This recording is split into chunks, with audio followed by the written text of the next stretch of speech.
Hello, everybody, and thank you for tuning in to the Liberty Report. With me today is Chris Rossini, our co-host. Chris, good to have you on the program. Good morning, Dr. Paul. Very good. And there's some exciting information coming out about the Federal Reserve, and we like to keep tabs of that. It looks like a little fight going on. Maybe this is a struggle in the last days of central banking, which it could be a sign that the central banking system is falling apart and the Fed isn't doing so well. And it's almost like a fight within the deep state. Because the big issue this week was Bill Dudley writing an editorial and actually warning and threatening the president. You better straighten up and quit doing what you're doing. And he was advising, the Federal Reserve to literally punish Trump, and make him lose the election. And of course, anybody that knows anything about the Federal Reserve knows that stuff's been around for a long time, historically, years and years. And it doesn't always come out in the open. The amazing thing is this fight is out in the open, and we're hearing it. And I think we can thank Trump for this because he likes to put his fights right out on the table. And but Dudley was pretty blunt. He was pretty blunt about the Federal Reserve as a new function. They're supposed to have steady prices, which is impossible to have, and also full employment. Now, the steady prices, he should have steady value of a currency, but he does that, and they also have authority to manipulate interest rates, and it goes on. But what Dudley wants to do is make it official that the Federal Reserve has a much bigger responsibility, and that is deciding who gets to be president. And I want to, Chris, read his last paragraph. It sort of summarizes thing, and then we'll get into a discussion about this, because I think his last paragraph in his editorial is astounding. It shows such arrogance, but it's stuff that goes on all the time. I'm delighted that we're hearing about it because it makes our point that we should know a lot more about what's going on behind the scenes. If we did, we probably would have a lot of restraints on the Fed, or we'd get rid of the Fed. But let me just quote from his editorial, and this is from Dudley. He says, "There's even an argument that the election itself falls within the Fed's purview. After all, Trump's re-election arguably presents a threat to the United States and global economy. And if the goal of monetary policy is to achieve the best long-term economic outcome, the Fed's officials should consider how their decisions will affect the political outcome of 2020. Chris, that's astounding, but it's a wake-up call for a lot of people. They should recognize how powerful monetary policy is and what goes on behind the scenes, because this did not go unnoticed, and even people that you consider in the establishment are challenging Dudley for revealing some of these secrets." That's right, Dr. Paul, and most people do not know this, and it's understandable why. I mean, this is kept hidden, tightly hidden from the public. But the truth is that when it comes to the economy, the Fed holds all the cards. They create the booms, and since booms have to turn into a bust, they're responsible for the bust. And the president at the time just merely rides along. If you're president during a boom time, you can claim that you're a genius, that it's all because of you. And President Trump has done a good job of claiming that. But during a bust, the president can act the other way. He can say that he's going to be the savior. So the president just rides along, and the Fed holds all the cards. What happened here is Dudley is revealing this, and that's new. Not new in American history, because if you look back at Andrew Jackson's times, there was a bank called the Second Bank of the United States, who was headed by Nicholas Biddle, and they fought in public. He was going to ruin Jackson's reelection. So this has happened in American history, but not in modern times. And like you said, it's very exciting to watch. Right. I wanted to mention a little bit about William Dudley's background, because that's significant too. He's not an average member of the Federal Reserve Board, because a lot have come and gone and nobody remembers him. But Dudley's had a very important position. He was appointed, I believe, at the beginning of the Obama administration to the New York Fed. And he was there for 10 years, from 2009 to 2018. And he was the president. And there are regional presidents, but New York is different. It's permanent. You stay there, and you're on the FOMC. So he's always been involved in monetary policy. His background is that he went to Berkeley, learned his economics, all that free market economics from Berkeley. He belongs to the CFR and worked in the Bank of International Settlement. So he has great credentials for being well entrenched in the deep state. So it's interesting because after this happened, there were some people that were associated with this, like Larry Summers. Boy, he didn't like it. He came out and criticized him, and others said, hey, you're letting a secrecy out, don't do this. So I love to see this turmoil, which reveals what's going on. But the real turmoil that we have to think about and will be coming is the failure of the system. And this is sort of, I think, the indicator that the system is failing, and their communications and their solid appearance to the public is becoming shaky. So I think for that reason, so far, this is going to serve our purposes, and who knows what it'll do to the election. Maybe by next year they won't be talking about this. They might be talking about just the health of the economy. Who knows what? Right.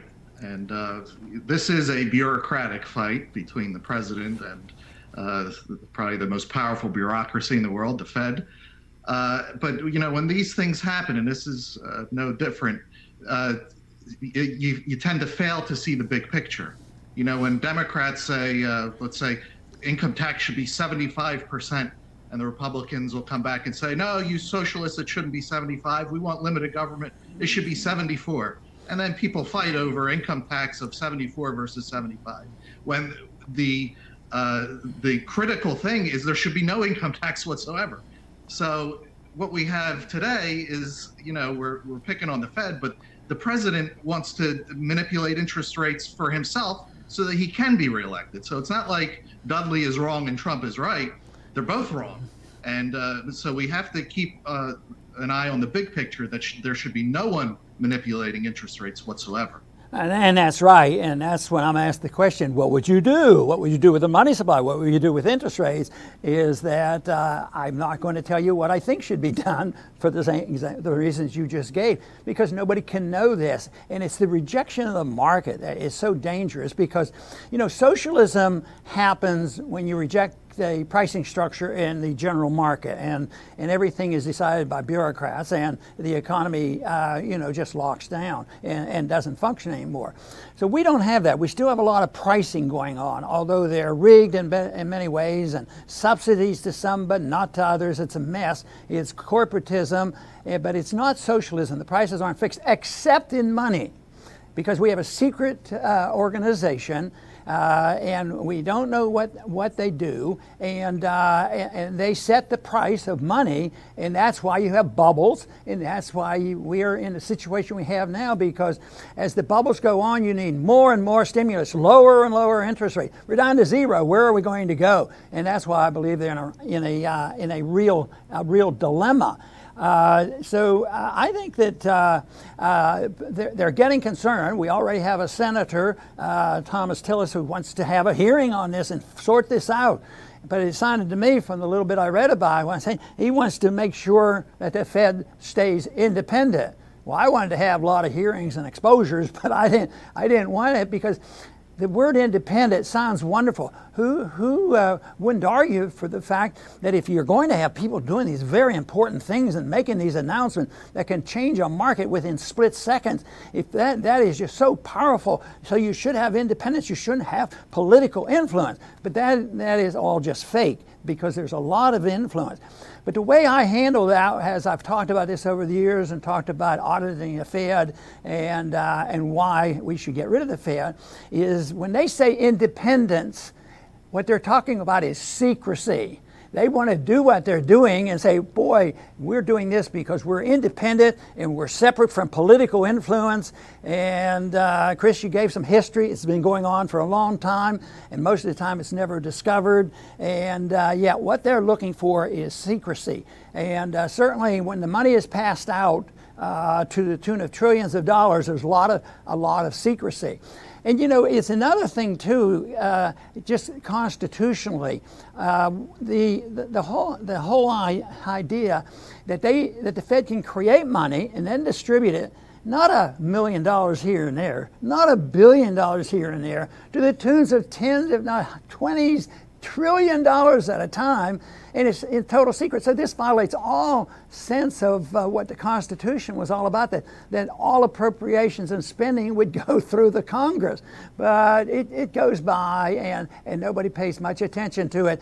But I think that this is opening up the door. People are going to realize what goes on, and it calls attention to the fact that there is political, when a person like Dudley wants to use this as a weapon.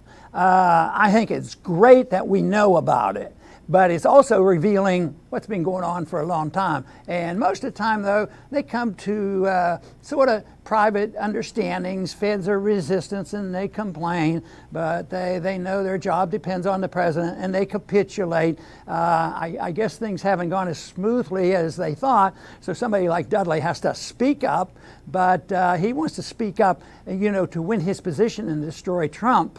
But this might all backfire on him. He might have exposed the Fed, which is going to undermine the Fed's ability, because most people, once again, most people in this country, a large majority, they don't trust the government. They don't believe the government. And I think they even believe, anybody who's knowledgeable about the Fed, they're more suspicious of the Fed than even the U.S. Congress and the CIA. I was always said in Congress, there's two places you can't find out what's going on, is the Federal Reserve and the CIA. And that's a big hunk of the deep state. Yes, Dr. Paul, and I'll finish by saying, you know, anybody that has followed Dr. Paul's career since even back in the 1970s, he's been right on the money that we have to end the Fed. And while it is interesting to watch the president and the Fed argue, you know, it's important that you want to end the Fed, but you can come up with something worse.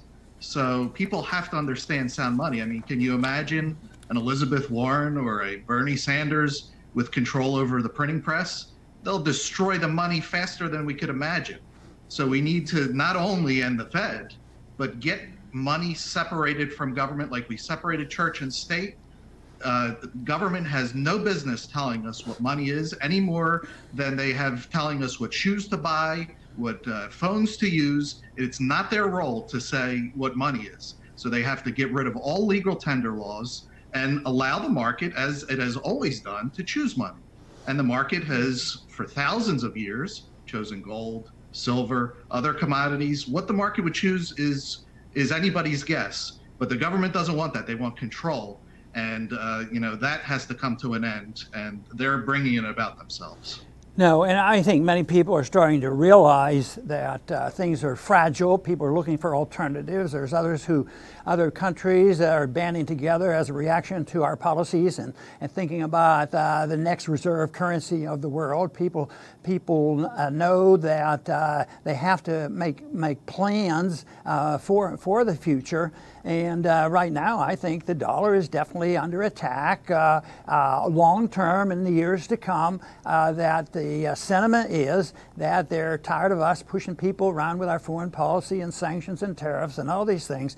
And so they're not anxious to support us or go out of their way. But I think the dollar hegemony is under attack. It's not going to remain, the reserve currency of the world. And they're looking around. I mean, I think one of the most significant signs of people being nervous about long-term value of the dollar, it's the gold price, and the gold price has been moving up significantly. And I think that is a sign that people are getting real nervous about it. I think the whole movement in cryptocurrencies, a lot of people are motivated for the same reason. They see this, maybe this is going to be an alternative, and they'd like to use it. And of course, if we could keep the government's hands out of it and we could prevent people from defrauding anybody, I think alternatives should be available.